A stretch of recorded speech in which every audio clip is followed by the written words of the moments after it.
आप देख रहे हैं सतर्क police times. Valsad LCB team की बड़ी कामयाबी। 20 साल से फरार हत्यारे आरोपी को जबलपुर से किया गिरफ्तार। वलसाड गुजरात की local crime branch LCB team ने एक बड़ी सफलता हासिल करते हुए 20 साल से फरार चल रहे हत्या के एक आरोपी को मध्य प्रदेश के जबलपुर से गिरफ्तार कर लिया है।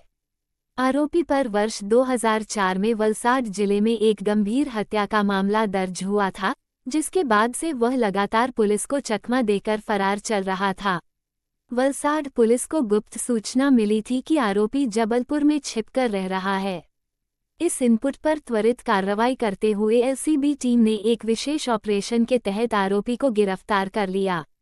पुलिस आरोपी को वलसाड ला रही है, जहां आगे की कानूनी प्रक्रिया पूरी की जाएगी। इस कार्रवाई से पुलिस विभाग की सतर्कता और पुराने मामलों में भी न्याय दिलाने के प्रयासों को बल मिला है।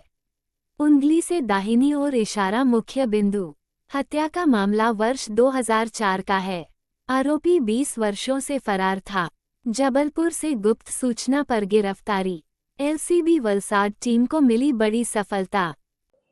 वापी टाउन पोलीस स्टेशनના 2006ના વર્ષમાં એક મર્ડરના બનાવમાં છેલ્લા 20 વર્ષથી નાસ્તા ફરતા આરોપીને પકડી પાડવામાં ખૂબ મોટી સફળતા વલસાડ જિલ્લા ક્રાઇમ બ્રાન્ચને મળી છે। બનાવની જો હકીકત કહીએ તો 2006ના વર્ષમાં એક બળકુસિંહ ઠાકુર અહીંયા વાપી વિસ્તારમાં જે ગેસનું ગોડાઉન છે એમાં નોકરી કરવા આવેલ હતો। એની સાથે એના બે મિત્રો એક સંગ્રામસિંહ ઠાકુર અને દીપકસિંહ ઠાકુર એ પણ વાપી વિસ્તારમાં એની સાથે રહેતા હતા। આ બધા લોકો બાંદા જિલ્લો ઉત્તર પ્રદેશના વતની હતા, એટલે એકબીજાના સંપર્કમાં હતા અને એકબીજાના મિત્રો હતા।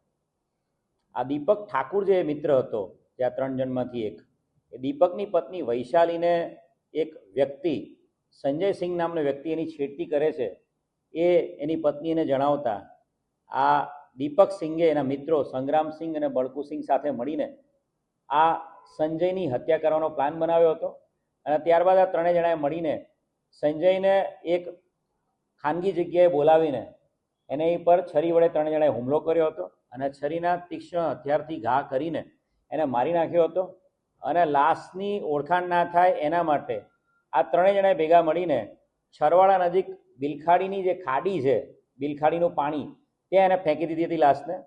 જે તે સમયે વાપી ટાઉન પોલીસના વિસ્તારમાં આ લાશ મળ્યા બાદ બોડી આઈડેન્ટિફાઈ કરવામાં આવી હતી।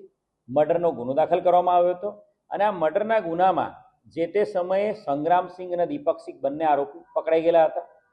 બળકુસિંહ જે છેલ્લા 20 વર્ષથી આ ગુનામાં નાસ્તો પડતો હતો, ક્રાઇમ બ્રાન્ચે રેન્જ આઈજી શ્રી પ્રેમવીર સિંહ સાહેબની જે સૂચના છે, વર્ષો જૂના જે ગુનાઓમાં નાસ્તા ફરતા આરોપી પકડવાની જે સૂચના આપેલી છે એના આધારે ક્રાઇમ બ્રાન્ચે આ ગુના પર વર્કઆઉટ ચાલુ કર્યું હતું। ગુનાના કેસના તમામ કાગળો, કેસ પેપર્સ, કેસ ડાયરી, પકડાયેલા આરોપીની એડ્રેસ અને એના આધારે ઉત્તર પ્રદેશના બાંદા જિલ્લામાં તપાસ ચાલુ કરી હતી અને એના આધારે ખબર પડી હતી કે નાસ્તો ફરતો આરોપી બળકુસિંહ છે એ જબલપુર કોઈ જગ્યાએ રહે છે અને જબલપુર કોઈ જગ્યાએ કુક તરીકે રેસ્ટોરન્ટમાં કામ કરી રહ્યો છે અને આ ચોક્કસ હકીકત આધારે ક્રાઇમ બ્રાન્ચની એક ટીમ જબલપુર મોકલવામાં આવી હતી।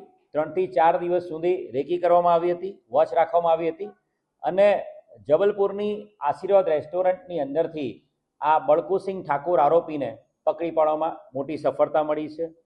મર્ડરના ગુનામાં છેલ્લા 20 વર્ષથી નાસ્તો ફરતો બળકુસિંહ હવે પોલીસની ગિરફ્તમાં આવી ગયો છે।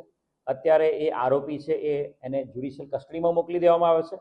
બળકુસિંહનું આના પછી પણ 2006માં મર્ડર કરીને નાસી ગયો, ત્યારબાદ એણે 2013માં પણ એણે જબલપુરમાં પણ એક મર્ડરને અંજામ આપ્યો હતો અને એ ગુનામાં પણ એને સજા પડેલી છે અને એ ગુનામાં પણ એ 3 વર્ષ સુધી જબલપુર સેન્ટ્રલ જેલમાં રહેલો હતો। એટલે બે મર્ડર કરનારો આરોપી પોલીસની પકડમાં આવી ગયો છે અને હાલ એ જ્યુડિશિયલ કસ્ટડીમાં છે।